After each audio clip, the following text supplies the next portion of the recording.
Hi, Jamie. Hi, everyone. Hey, Shadab.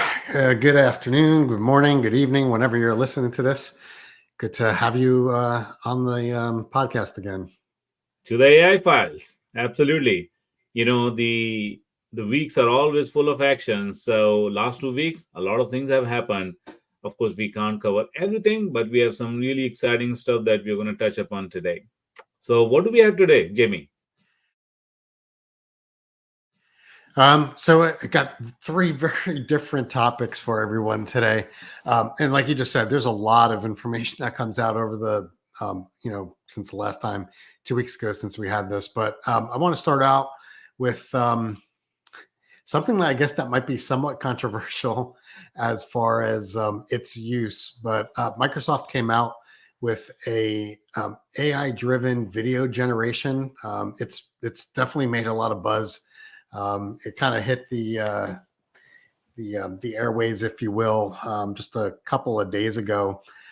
What's significant about this is that it literally is based off of a single image that you supply along with an audio file. And the that by the way, this is called VASA-1. It's from Microsoft Research, and it's still in the early stages of research, but I'll show it in a little bit. It's simply amazing. So literally from one still image paired with an audio clip, it'll actually create lifelike talking faces.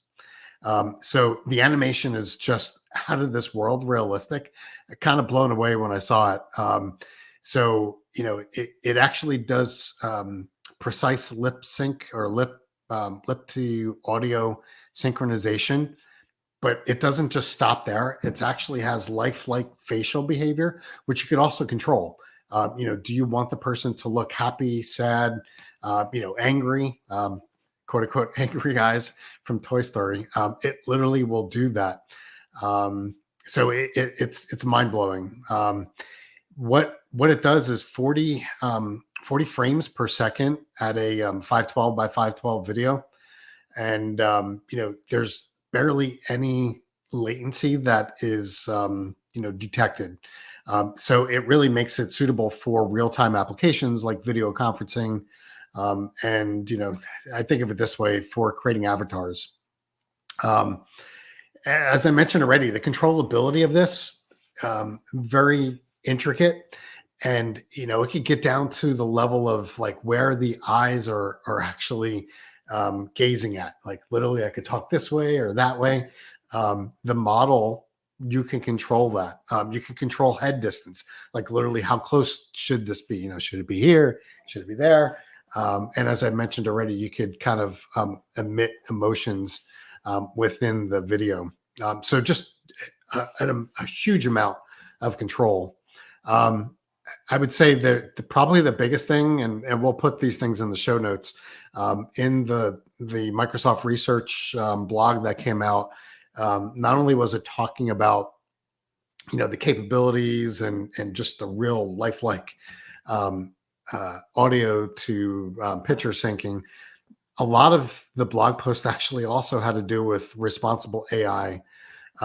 So it was strongly noted in this blog post that this technology right now will not be available to the general public. I don't know if that's going to change over time, but what was kind of put in the blog post is that Microsoft, in its in it in itself as a company, is exploring ways that these visual effects could be put into different tools or capabilities. I'm thinking about, again, think about the avatar that's in Teams that you probably have seen today. I mean, it could do simple things like raising your hand. But if you're able to take a picture of yourself and actually have all the things that you're actually saying in real time, be there on Teams, or, even if you're just, I think of it this way, like creating presentations, there's obviously, those are the things that Microsoft can do with these tools. And I think the biggest, I don't know if I'd call it a hindrance, but the biggest consideration from a responsible AI piece is the potential for like deep fakes out of this technology. There's always the good side of AI, but then there's always the bad side of what can potentially be, done harmful. I think about, at least here in the U.S., the upcoming political, um, elections that are coming up. So, something like this technology put in the wrong hands could definitely be a bad thing. So, Microsoft is certainly thinking about the good and the bad, and that's why, at least the indication is right now, is it would be used internally within Microsoft. And again, it raises all the important ethical considerations that one would want to consider when you're looking at this type of technology. It is amazing. I agree, Jamie. When I saw that, I was also blown away. The the the quality of it, and there was barely any doubt. Honestly, if I did not know, I would have never known that it was actually generated, right? It was so realistic. And I was thinking one of the ways that I would love to see this implemented for myself is I will supply one of the old picture of mine or my you know ancient relatives or anybody, right? And give them some audio sample and generate, right? I mean, reliving those memories.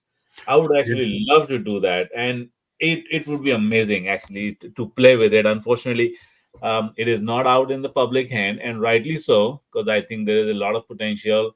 I think if, as Microsoft also is part of that forum, which is trying to provide those provenance and trying to control these kind of abuses. I think if we have the right provenance, if we have it in the right hands, I think there is a lot of potential. It's amazing. Yeah, and you bring up even something I never even thought about, like past relatives. Great example. Like my son's never seen his great grandmother. Exactly. She passed away way before he was born. How awesome would it be just to take a picture of his great grandmother and put some audio to it, like "Hello, grandson." Things that are just crazy in sense of like what's possible. I think that's just Exactly. an area that is could be widely used and just something I never even thought of. So that's really cool. Exactly. I'm looking forward to it.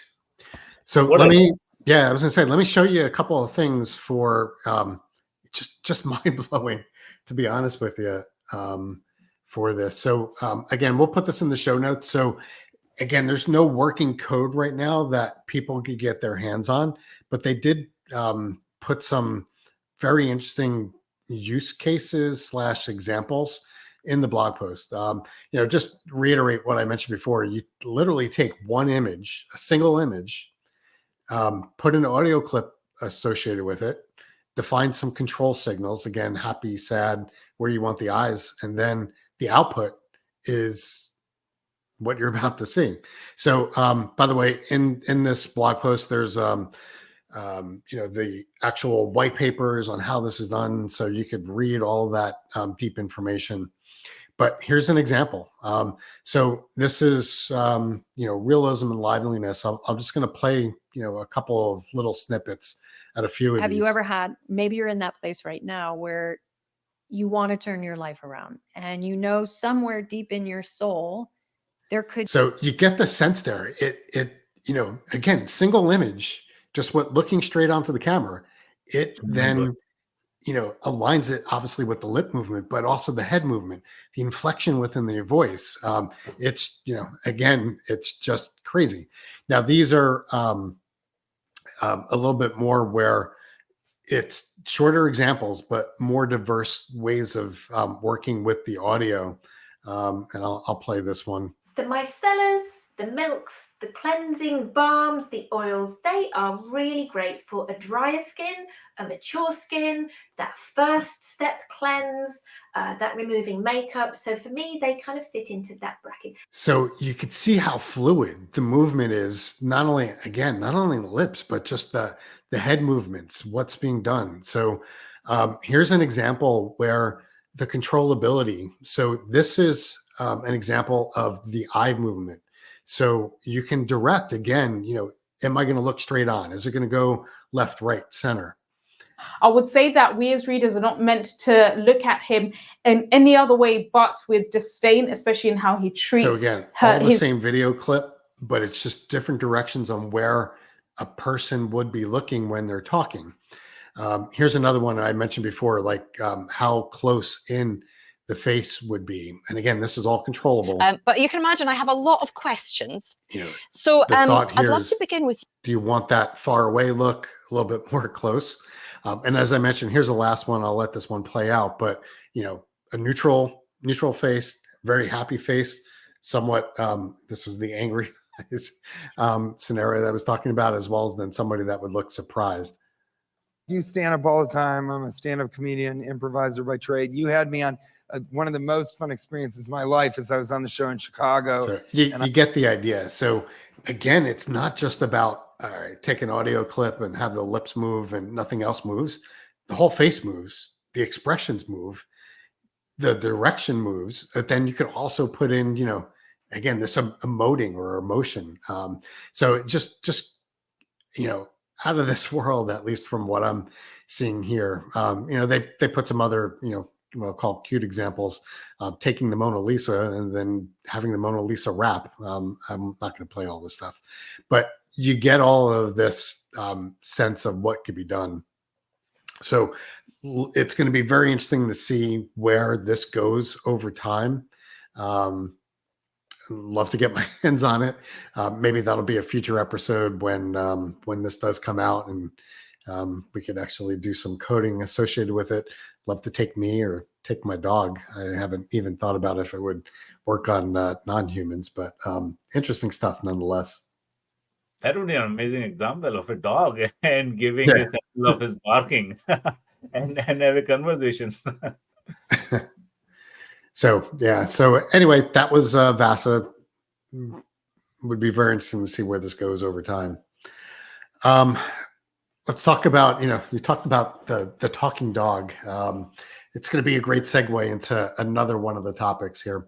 So I don't know if everyone knows the company Boston Dynamics.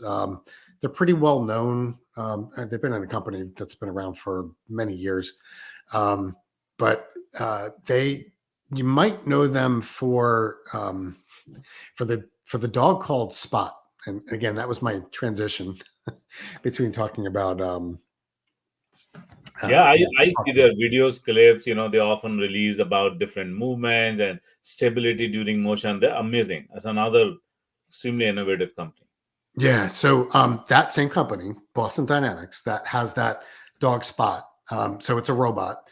You know, that the dog Spot is used in, you know, many real life working aspects currently today. It's used in manufacturing. They do inspections. It's used in construction to monitor the progress. It's obviously also used in policing, to, you know, to kind of diffuse situations. So that robot's been, I think, out for maybe like 4 or 5 years already. Does it sniff? I don't think it. Well, you know what? I have no idea. It probably could sniff. It's coming soon, I can tell you. So anyway, that company, Boston Dynamics, has that dog Spot, but they haven't just stopped there. They've been working on a robot, a humanoid-looking robot called Atlas. So what's interesting about Atlas is, again, it's their first all-electric humanoid robot. So it's been out for a couple of years. I think a couple of years. The thing with Atlas was, you know, it's supposed to look like a human, but then be able to do humanoid related things like lifting or agility. So it certainly has this human-like design. So what's different about this, it's moving away from the hydraulic design principles to resemble more like what you know, human robots would look like. So this is where we think about, well, what can these robots do for us and society moving forward? So what was released just a couple days ago, and it literally kind of like blew up the internet. They Boston Dynamics put out a new video of the Atlas robot, and the focus was how can the robot actually move, and it's different than what I'll say is the ways that you see robots, and it's very robotic. Um, it's probably best to just show the video, because once you see this, you're like, oh my God, like just the way that this thing moves. And it, if once you see this video, then your mind starts thinking, all right, well, what can be done or used with these things?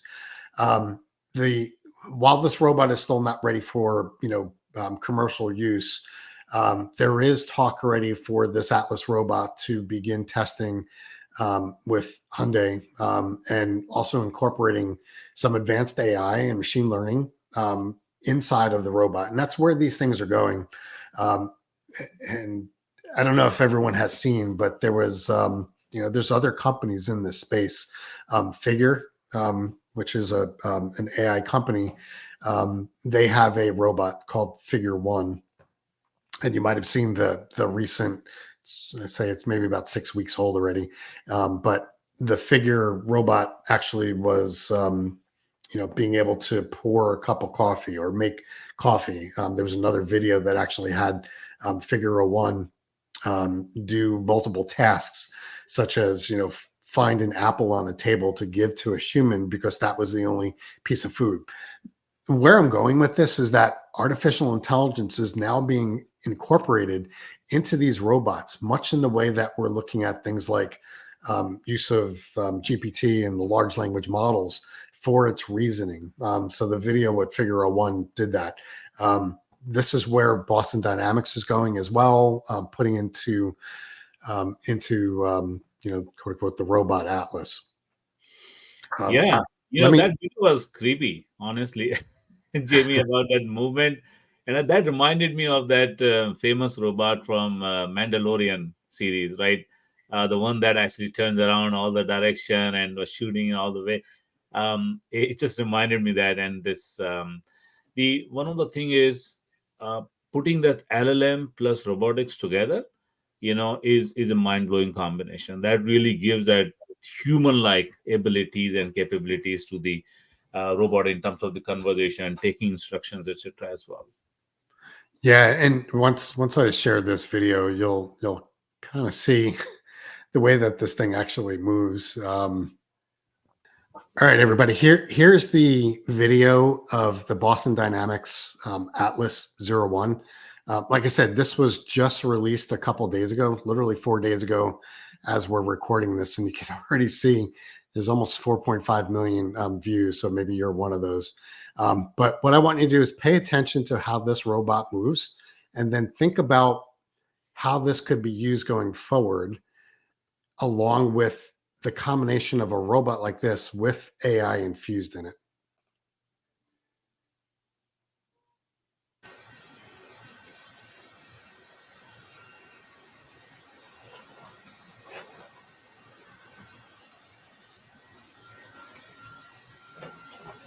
So you notice the what seems like double jointed, being able to turn around. It is kind of like what you just said, Shadab, a little bit out of Mandalorian, if you've seen that show. But just incredible. Again, like I said, the way that the envelope is being pushed as far as the technology, not just AI, but robotics. I'm really super excited to see the combination of the two, and where will this take us 2 years down the road, 5 years down the road, 10 years down the road. I talked about responsible AI when we were chatting about VASA. There's also the sort of the same thought process here around ethical and the ethical impact of these types of robots. I think about how it's going to impact jobs. I think everyone's used to seeing these types of robots in manufacturing, but some people are thinking, 5 years down the line, will these types of robots take a majority of the jobs away from production line, farming, as an example? That's not for this show to talk about, but certainly is within the realm of discussion as these things mature and get more sophisticated and get more real, and also at a price tag that is more affordable, I guess, for a lot of companies.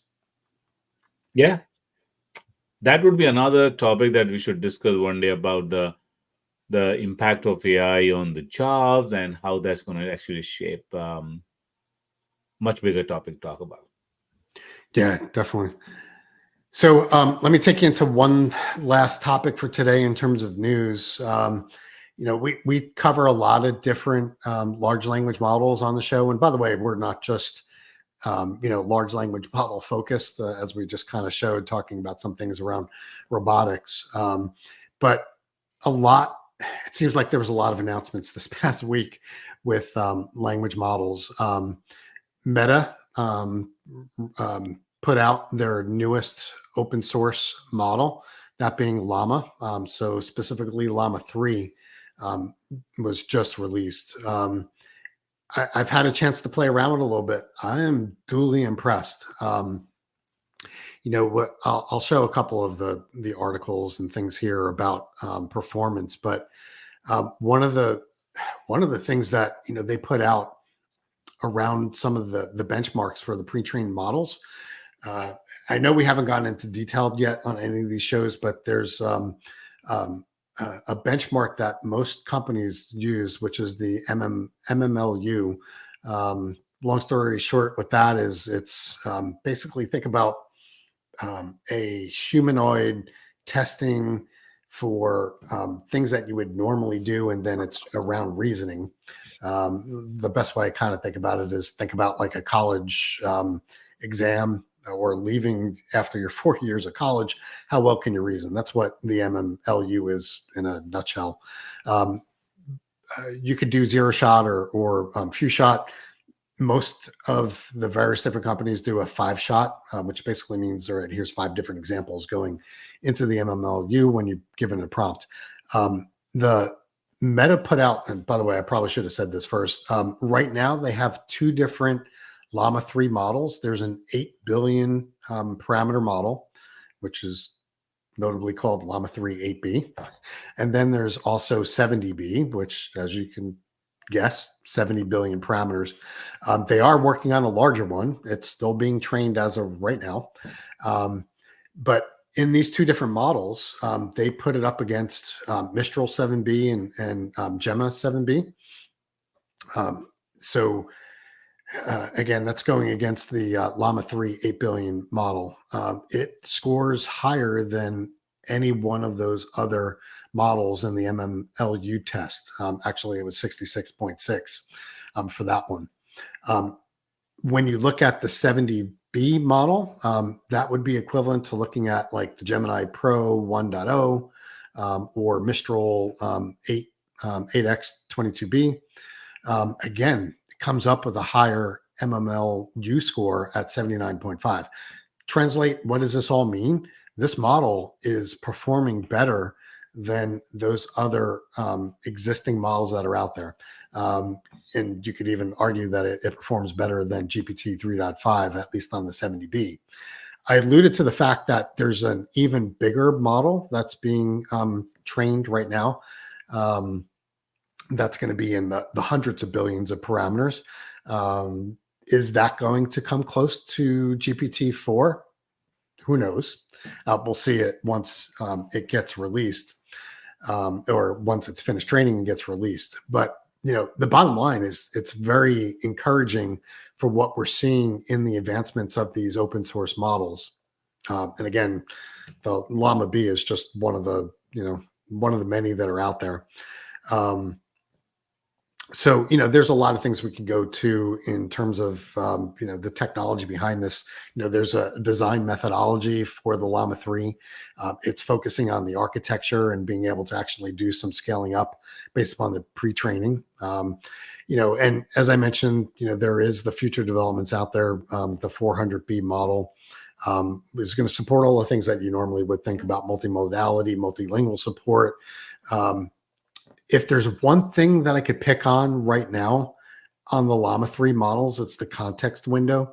We're all super hypersensitive right now on context windows. Again, that's the quote unquote sort of context memory that these models can work with. The context window for LLAMA-3 right now is only 8,000 tokens, which seems really small, and it is. It's a trade-off right now, and I know why Meta did it, is that they wanted to go for performance on the initial push of these models. I would fully expect for them to increase the context window or the memory size of the models over time. If you think about what GPT-4 is right now, it's 100. GPT-4 Turbo, that is, it's 128,000 tokens. Gemini is a million token context windows. So 8,000 seems really, really small. But again, I fully expect that to change over time.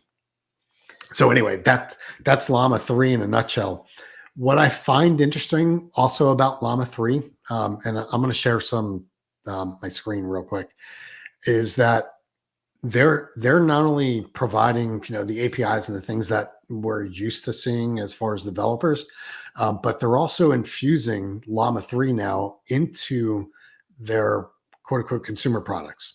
I don't have my phone connected into sharing right now. One day maybe I will, but I started noticing LLAMA-3, or what they're calling Meta AI. That's their consumer side of LLAMA-3 implementation. It's showing up in Facebook Messenger.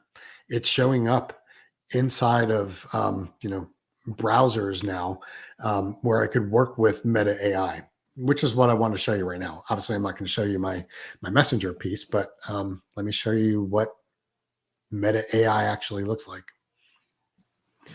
All right, so let me do a quick tour of LLAMA-3. I'm going to do this in a couple of different parts. These are going to be the things that we'll show in the show notes. This is the announcement, talks about what LLAMA-3 is. Here's the benchmarks that I was alluding to. They actually put benchmarks out in two different forms. One is for the instruct model, and then the other one is for just the general inference models. There's actually What's the difference? What's the difference between instruct and the general models?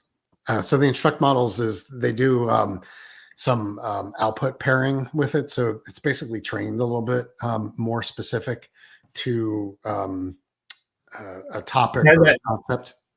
I think it has more servitude in it, right? It it is good at following instruction. I think it's specifically trained for that, isn't it? Yeah, exactly. So I think of it this way: with the instruct models, it's geared towards a little bit more narrow of a focus, which then makes sense when you look at the MMLU scores, because the scores are higher, which makes sense because it's the things that you're asking it. It's going to know how to answer better. So anyway, they go through like the model performance. They talk about the approach and the way that these things were built. So great article. Take a read through that. Here's additional information about the model itself. They do have a GitHub repository on the model. Here's some things to note. I talk about the number of parameters, context length. Yes, it's 8,000 on both. The knowledge cutoff, this is also important to note. So the AP model, the smaller one, was trained as of March 2023. That's over a year ago already. And then the 70B model, which is that sort of middle one, is up to December. So roughly about 3 or 4 months. And the 400B model is still being trained. So, we'll see how that kind of compares. A little plug here for where this is capable of being used. So this is open source. Meta pushed this out, or at least pushed this model out to many different outlets. So if you go to Hugging Face, it's there. It's on Microsoft. So if you're using Microsoft tools and using Microsoft AI Studio, you'll see the Llama 3 model show up as one of the models that you could deploy. So again, easy to use. It's out there available. Let me show you the how it's actually being used. So this is Meta AI's Llama 3 environment for you to use. So literally just go to www.meta.ai and you'll hit this. So this is free for anybody to use. You notice I'm already logged into Facebook. So Facebook is, or at least this Meta AI is connected into my Messenger. So I kind of alluded to before, it's, inside Messenger if I was using on my phone. Well, I had a conversation inside of my iPhone with a Messenger, and you could see some of the things that it was connecting with. Everyone knows that I'm a storm chaser on the side as well. So these are some of the things that I was connecting with. Here's an example. It has history, and again, I'll go and placate to my storm chasing. I did a lot of the demos that I do for organizations. When I'm first starting off, I'll kind of do some fun, lighthearted stuff, talking about how do tornadoes form. Answer as if I was a child. This is the response. You notice that it has history, so it's keeping history. Keep that in mind because I'm going to show you some examples of how this compares or differs to GPT as well as Microsoft Copilot. So I could start a new conversation, ask, put in anything, or I could tell it to create an image. So very similar to the things that I might have seen before in other tools. Now, here's an example of those other tools. I do have my own GPT or ChatGPT account. So it's kind of the same concepts. I could, have my history. I could put in, some of these initial starting points. Same thing if I went to Copilot. So you kind of get the sense and feel these look pretty much the same. And it's no surprise to me, at least, that, Meta is trying to do that. And they're creating this, landing page, if you will, for using the Llama 3 model. So anyway, that's kind of where I wanted to just show quickly of, the Llama 3 and, its uses. And again, obviously, as I mentioned before, there's developer backends, and maybe we'll devote, one of our future episodes just to developer and how to use these different models and tools and maybe do a compare. Yeah, this is exciting actually. Meta has taken a good lead. Quick question for our corporate listeners. How do corporates use these free models, the open source models actually? Yeah, so I kind of alluded to it, like with Microsoft's AI Studio, you can Mhm. create a Llama 3 model in the AI Studio. It has a deployment. It's got an endpoint to it, and then you can start to create applications or quote unquote custom copilots in the Microsoft speak, um, or custom applications within AI Studio. You can start to build prompt flow, which is a combination of models and Python code, and using, different calls out to different applications if you're going that route. Or I could literally just open up, a Python, Python code and start writing against the API, very similar to what I would do with, let's say, a chat GPT model where I'm calling into a chat completions API call. So very similar to any other model that I might use in that application development or Copilot development scenario. So yeah, that's how it would be used within a corporate sense. Yeah. And the GPT models, like Azure OpenAI, they are actually not just software, right? So it is important for people to understand there is underlying hardware, the GPUs, and which is actually closed. It is not open source, either the hardware or the software. And that comes together, and both are important pieces of software. But in the open source LLMs like Llama, that can be deployed on your own host, right, Jamie? Or Yeah, you can do it even on premise. Is that possible? Yes, yes, and I could give you one other one. So yeah, with the open source models, you could take it and then you could deploy it on your own hardware. But you could deploy hardware in the cloud as well. Again, from a Microsoft standpoint, you could spin up a GPU, or sorry, a server that's GPU based to run, either training or inference against these models. But I'll take that one step further. Within Microsoft, we have the notion of models as a service. You got some similar things on other platforms as well. But LLAMA-3 is one of those where I could actually deploy as a models as a service currently today. So you don't have to worry about spinning up hardware. We'll do that for you, and because it's running on hardware that we're already running inside of Azure. So you have choices.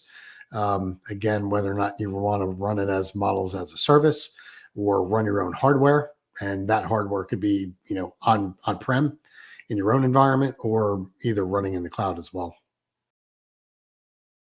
Otherwise, I want to talk about something new, like this time, a new segment called AI learning and resources. In that section, we'll talk about different AI learning resources available. It could be Gen AI, it could be traditional AI, it could be any other aspects of AI.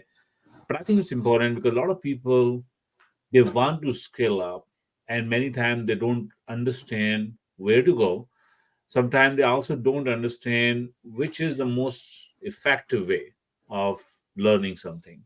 Sometimes they want to be agnostic learner, um, regardless of the platform. Sometimes they want to go deeper into a specific platform. Sometimes they also want to show their skills, and build a career out of it. So let me talk about today something which is specifically focused on Microsoft AI products and services, but it's really good. And you can start from here. You can always branch out to the other clouds, other platforms using their own resources. But since Microsoft has tons of AI products and services, let me talk about what you can do. This is Microsoft Learn. It is the URL is learn.microsoft.com.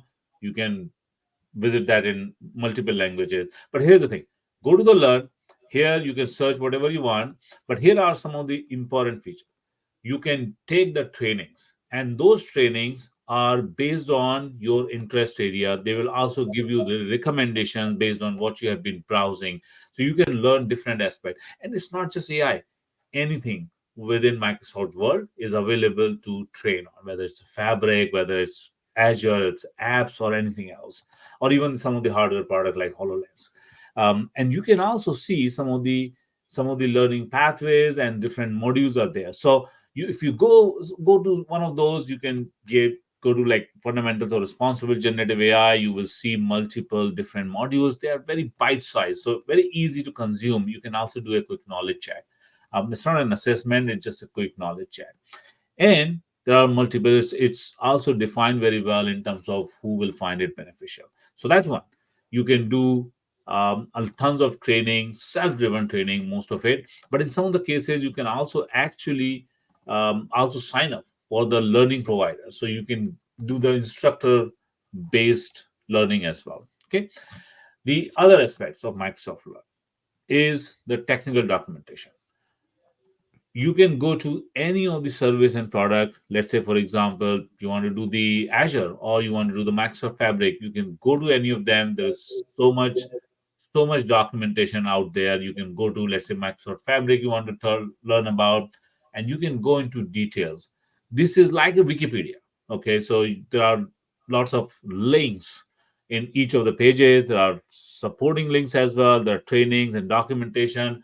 It is one of the best ways I've found to learn anything about the Microsoft and the Azure and the other products as well in the Microsoft world. Okay, let me show you the other things, showcasing your skills. So obviously, a lot of people want to get certified, and certifications is a very attractive path. You can show tons of certifications on your resume by using this link. You can browse multiple certifications. There are all kinds of certifications available. You go to something, for example, Azure AI Fundamentals, AI 900. It is called. It's very popular. Everybody should take it, in my view. and you can actually go there. It has link for preparing for exam, practicing, and then you can also register it. So it's amazing. This is where you can do all the certification, and you will find an easy path and the guidance to do that. But other than certification, there is another way where you can actually demonstrate your skills. So it's called Microsoft Credentials. Microsoft Credential is about the specific skills, right? Um, Certification is like a little bit more broader, right? More skill level. Credentials is more specific to, let's say, task based knowledge, for example, like building an Azure AI vision solution. And you can do that. It is just like that learning path. You can learn about it, you can play with it, you will have some exercise, you will have actually an assessment as well that you can take in multiple languages, etc. And then you can demonstrate that Microsoft credential skill. It's kind of a certified skill, different from certification, which is more broader and more deeper, and it could be more, I would say, recognized in a way. And but the credentials is also a great way to showcase your skill. Yeah, the interesting thing is I'm actually going through some of those modules right now Mhm. because there's a new training or a new certification exam for DP 600, which is related to Fabric. And I'm using these resources myself. So Yeah, I could definitely attest to it's a really good set of documentation, learning exercises, reading, quote unquote, practice questions, things like that. yeah, exactly. It's really good, and a lot of people know about the certification, etc. But a lot of people don't know a lot of other things that Learn also provide. Like I talked about the training, self-paced training. Many people use that. Technical documentation, again, many people are aware of it, and I use this a lot in my job as well. And then certification, but then credentials. Probably not everybody is using it, but I think this is a great way as well. The other important things is also actually you can do the Q&A. You have some questions, you can go there. Let's say, for example, in Azure or any other product, you go there and you will find the question and answer. So you go there, look at this, like 95,000 questions almost with the Azure tags have been asked and answered. So you can have, for example, this one, and you will see, if you go to any particular question, you will find the answers, which are actually quite detailed in many of the cases. And there are different kind of responders to your answers as well. So this is another, if you're stuck with certain issue, you want some guidance, just go to the Q&A as well, which is part of the Learn. The other thing, code samples, yes, that is also actually available. So you can go there, you will find multiple places, like for example, Azure Machine Learning, and you will go there. There are tons of examples of what you can do, like for particular specific task, you will find, and there are GitHub links where you can go, and then you can actually use those scripts as well. So that is also available. And then I would say the other ways, there are lots of other shows and videos, which is also available on the Learn.